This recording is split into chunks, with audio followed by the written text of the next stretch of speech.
I was alone in the church, clutching a charred rosary, when I realized I had just witnessed something science could never explain. The sacred beads I had myself thrown into the fire 2 years prior were there, intact, glowing faintly in the candlelight. And even more astonishing, they were still warm, as if they had just been pulled from the flames. My heart pounded so hard I could hear it echoing through the empty church. It was impossible, yet it was happening right before my eyes. In that moment I knew my life had changed forever. But let me start from the beginning, because this story needs to be fully understood to make sense. My name is Robert, I'm 34, and until recently I considered myself a man of unwavering faith. I grew up in a small, close-knit town, the kind where the church bell marks the passage of time and the evening prayers drift in on the breeze. I was raised by my maternal grandmother, Mary, a tiny woman with a spiritual strength that seemed to move mountains. My mother left me with her when I was a baby, and my father, well, my father was never really part of the picture. Mary was one of those people you knew, just by looking at her, had a special connection to the divine. She woke at 5 every morning for her first prayers. She spent the day whispering Hail Marys while tending her garden, preparing meals or sewing. And at 6 o'clock sharp, there I was, sitting beside her on the porch, listening to her sweet voice lead the family rosary. Neighbors would join us. It was a sacred moment that united our small community. The rosary she used was special. It had belonged to my great-grandmother, then to my grandmother, and she always said it would one day be mine. The beads were dark wood, polished smooth by time and generations of prayers. The crucifix, small and delicate, had an inscription that time had made almost illegible, but my grandmother swore it said, "Faith that moves mountains." To me, that rosary was more than a religious object. It was a symbol of everything our family represented. When I turned 15, my grandmother gave me the rosary in a simple yet profoundly meaningful ceremony. It was on Good Friday.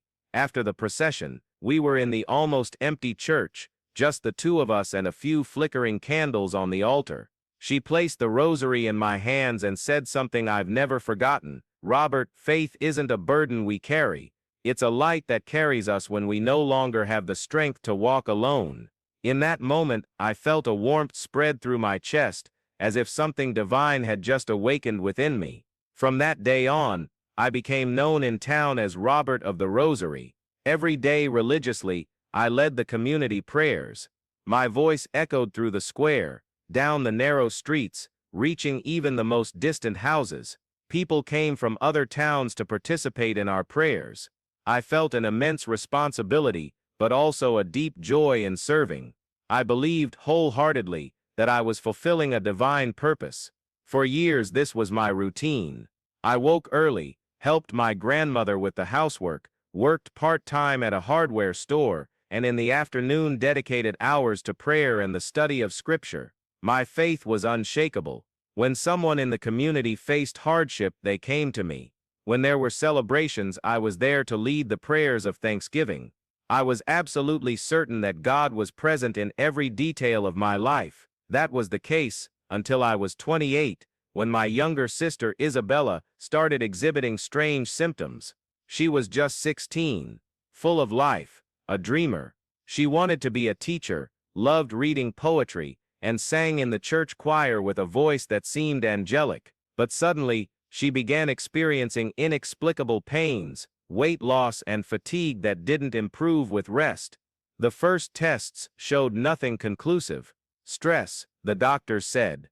A phase. But I saw the suffering in my sister's eyes. I saw how she forced a smile when she saw me praying on the porch, as if she wanted to shield me from worry. I intensified my prayers. I organized novenas, mobilized the entire community. I was certain that faith would be enough to heal her. But the symptoms worsened. Isabella started fainting during classes. The pain became constant. When we finally managed to take her to a specialized hospital in the capital, we received the diagnosis that would change our lives forever: a rare, extremely aggressive type of cancer. The doctors were brutally honest. It was in an advanced stage, with very little chance of remission. I remember perfectly the moment I heard those words. I was holding the rosary, as I always did in difficult times, and I felt as if the ground had disappeared beneath my feet. My grandmother, who was beside me, held my hand with a strength I didn't know she still possessed and whispered, "Faith will give us strength to face any storm." I organized the biggest prayer campaign our town had ever seen. I got support from other parishes, from different religious denominations. We held vigils that lasted all night, processions that brought together hundreds of people, collective fasts. The church was too small to contain so much faith. I myself fasted for days on end, praying incessantly, convinced that my devotion would be the key to the miracle Isadora needed. For months, I immersed myself completely in prayer. I woke at 3 a.m. to begin the Rosary, and only stopped when my body collapsed from exhaustion. My hands became calloused from handling the beads. My voice grew hoarse from so much praying, but I felt I was on the right path. Sometimes, during the most intense prayers, I had the feeling I was truly talking to God, that He was listening, and would answer soon. If you're enjoying this story, and want to continue following accounts like this, which show how the inexplicable can transform lives, consider subscribing to the channel to receive more real testimonies that will touch your heart and perhaps change your perspective on faith and life's mysteries. But as the months went by, Isabella's condition only worsened. She had lost so much weight she was a shadow of her former self. Her hair fell out, her skin became pale, her eyes lost that sparkle I loved so much, and yet she maintained a serenity that baffled me. Sometimes I found her looking out the window with a gentle smile, as if she saw something I couldn't see. One night, about 8 months after the diagnosis, Isabella called me to her room. I had just finished another prayer session. I was exhausted, but I went immediately. She was lying down, but her eyes had a different glow, almost supernatural. She took my hand and said something that chilled me to the bone. "Robert, you need to stop fighting with God. He's not your enemy." I didn't understand what she meant. I wasn't fighting with God. I was asking for His help. But she continued, "You're praying with anger, man. You're demanding, not conversing. God has given me such great peace. I'm no longer afraid, and you should trust in that peace too." At that moment, I felt immense confusion wash over me. How could she speak of peace when she was wasting away before my eyes? How could she say I was angry with God, when all I did was devote my entire life to prayer? I left the room disturbed, but I continued praying with even more intensity. 3 weeks later, on a Tuesday that began like any other, I woke up and felt something was different. The house was too quiet. I rushed to Isabella's room, and found her still sleeping, but her breathing was very weak, almost imperceptible. I called my grandmother. I called the neighbor who was a nurse. They all confirmed what I didn't want to accept. She was leaving. I spent that entire day by her bedside, praying incessantly. The Rosary didn't leave my hands. I prayed Hail Marys, Our Fathers, offered every kind of bargain I could imagine. "Take me instead," I pleaded. "She has so much left to live for." But as the hours passed, Isabella's breathing grew weaker and weaker. Late in the afternoon, she opened her eyes one last time. She looked directly at me, smiled with a serenity I will never forget, and whispered, "Thank you for all the prayers, man. But now I'm going to a place where I don't need them anymore." And then simply, she stopped breathing. What happened in the following minutes was the most devastating moment of my life. I was paralyzed, staring at my sister's serene face, feeling as if the entire meaning of my existence had just vanished. All those prayers, all that faith, all that effort, for what? God had remained silent. He had let an innocent, vibrant girl depart, while I had dedicated every minute of my life to serving Him. After the funeral, which was one of the most touching celebrations our town had ever seen, hundreds of people came to pay their respects. I locked myself in the house. I couldn't go out. I couldn't talk to anyone. I couldn't even cry. I felt such a deep emptiness that it felt like a black hole had settled in my chest. It was on a Friday, exactly 1 week after Isabella's burial, that the event that would change my relationship with faith forever happened. I was in the church, alone. It was almost midnight. I had gone there not to pray, but to confront God. I wanted answers. I wanted an explanation for all that suffering. I was sitting in the front pew, staring intently at the crucifix on the altar, when I felt a rage build inside me like never before. It was a fury that came from a very deep place, questioning everything I had believed in my entire life. I stood up, gripped the rosary tightly, and for the first time in my life, I shouted inside a church. What was the point of all my faith? I shouted, and my voice echoed through the empty walls. What was the point of all the prayers? Were you deaf? Were you busy with more important things? My voice was choked, tears finally starting to fall. I dedicated my entire life to you, and when I needed you most, you were silent. And then, at the height of my revolt, I did something that still haunts me today. I looked at the rosary in my hand, that sacred rosary that had passed through generations of my family, that represented everything I believed in, and in a burst of pure revolt, I threw it into the fireplace, next to the altar. It was winter. There was dry wood inside. The flames erupted immediately. I watched, hypnotized by my own act of desperation, as the wooden beads twisted under the fire. The crucifix glowed amidst the flames as if it were molten gold. I could hear crackling, like little screams, as the fire consumed that symbol of faith that had been so important to me. And you know what I felt at that moment? Relief. A terrible destructive relief, but real. I left the church that night a changed man. I had renounced my faith definitively and dramatically. I was no longer Robert of the Rosary. I was just Robert, a 30-year-old man who had just discovered that the world was an empty place, without purpose, without divine protection. The following months were the darkest of my life. I distanced myself completely from the religious community. I stopped attending church, stopped praying, removed all religious symbols from my house. When neighbors asked if I would lead the prayers again, I simply replied that I had lost my calling. Some insisted, saying it was normal to go through a crisis of faith after such a great loss, but I had made an irreversible decision. My grandmother tried to talk to me several times, but I avoided the subject. I saw the sadness in her eyes, not only for the loss of Isabella, but for seeing me like that. Once she commented, "Robert, faith isn't something you throw away like old clothes. It waits for you to come back." But I had completely closed that door. For almost 2 years, I lived in a kind of spiritual limbo. I continued working, maintained superficial relationships, but I had completely lost the sense of purpose that faith gave me. It was as if I were living in black and white in a time when everything had been colorful. Sometimes I missed the prayers, the sense of belonging that the religious community gave me, but I immediately remembered the disappointment, the feeling of abandonment I had felt when Isabella passed away. It was one September afternoon that I received the phone call that would force me to confront everything I had tried to leave behind. It was Mr. Anthony, an old neighbor, informing me that my grandmother had fallen ill and was hospitalized. She had suffered a stroke during the night.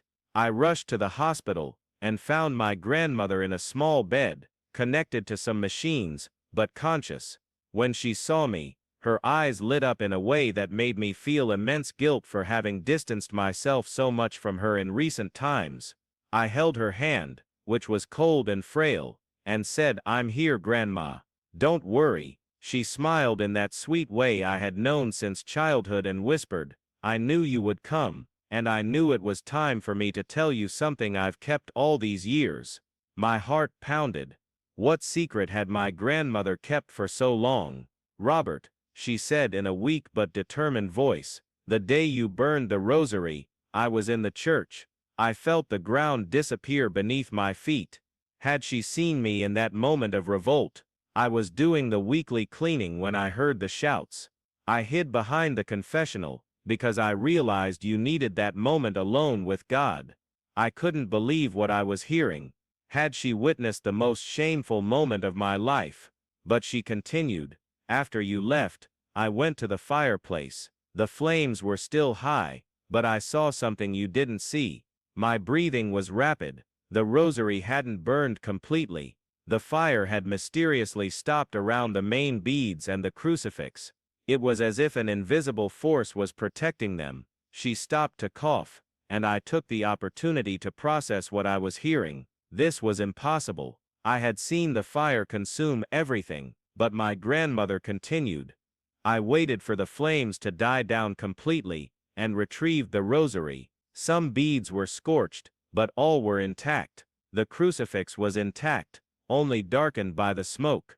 I took it home, and every night, for these 2 years, I prayed for you with it. I felt tears start to roll down my face, not tears of sadness, but of deep confusion. How was this possible? How had my grandmother managed to save something I was sure I had destroyed? And why had she kept this secret for so long? Where is the rosary now? I asked. My voice choked. At home, in my dresser drawer. I was waiting for the right moment to return it to you. She squeezed my hand with surprising strength.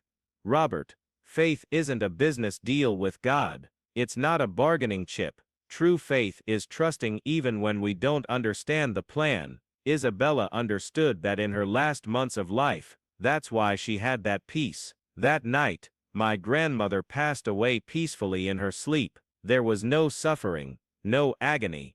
It was as if she had simply decided it was time to reunite with Isabella.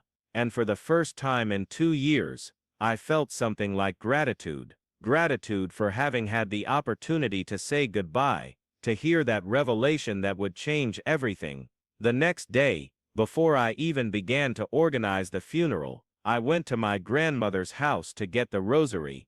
My hands trembled as I opened the drawer of her dresser, and there it was. Exactly as she had described, the beads darkened by smoke, but whole, the crucifix blackened but intact.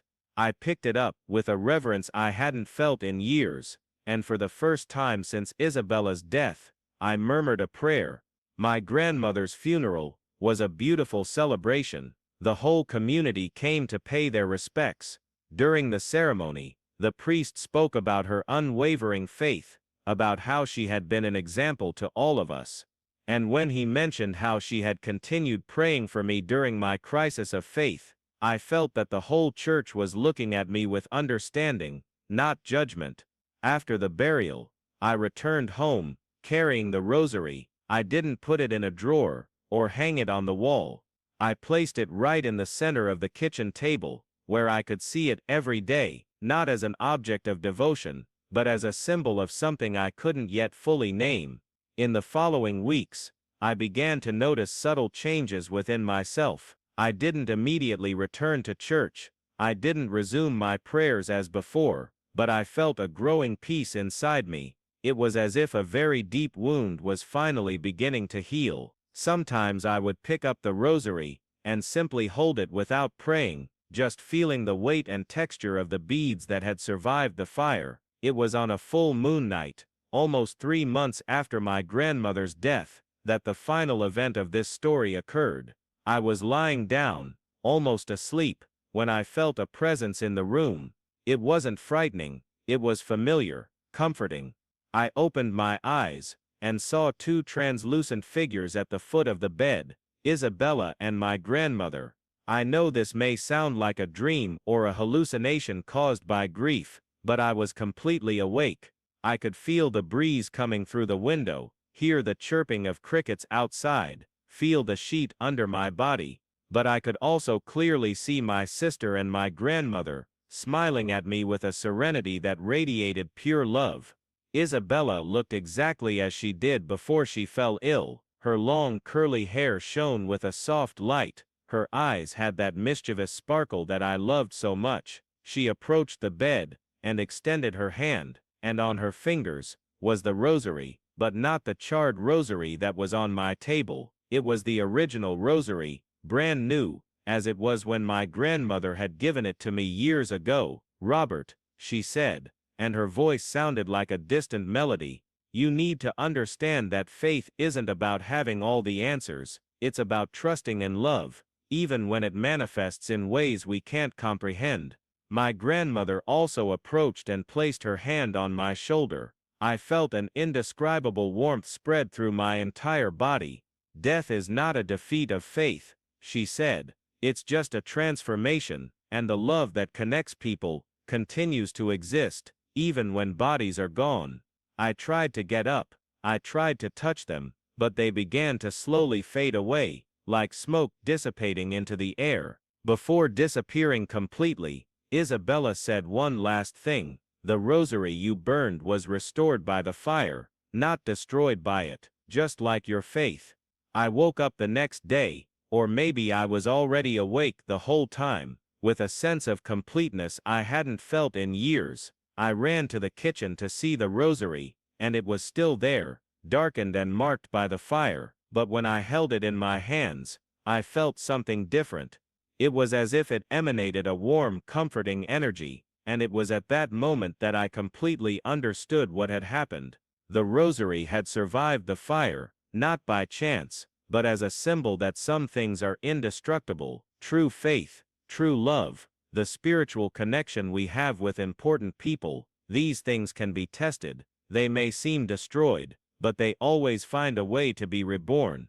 That morning, for the first time in over 2 years, I prayed the entire rosary. I didn't pray asking for anything. I didn't pray with anger or despair. I prayed with gratitude. Gratitude for having known the unconditional love of my grandmother, for having had Isabella as a sister, even if only for a short time, and for having discovered that true faith is not about avoiding suffering, but about finding meaning and purpose even in the midst of it.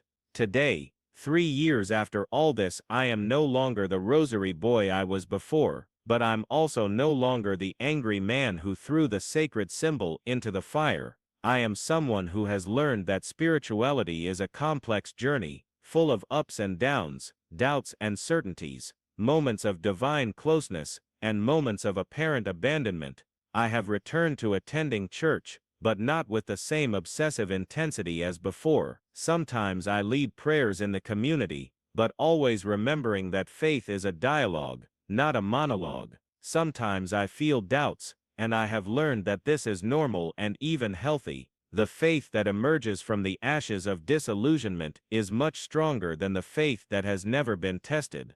The burned rosary is always with me. It is no longer an object of display or mandatory ritual. It is a silent reminder that the most important things in life, love, hope, spiritual connection, are like those wooden beads. They can be tested by fire, they can be marked by experience, but they are essentially indestructible. And when someone asks me today what I believe in, I don't give a complex theological answer. I simply show the rosary and say, I believe I threw my faith into the fire, but it found me in the ashes, because I discovered that true faith is not the one that has never been questioned. It is the one that has survived questioning and emerged stronger, more authentic, more human. This is my story, and I hope that in some way, it can touch the heart of anyone going through their own moments of doubt, of revolt, of feeling of divine abandonment. Sometimes, you need to burn everything down to discover what truly cannot be destroyed.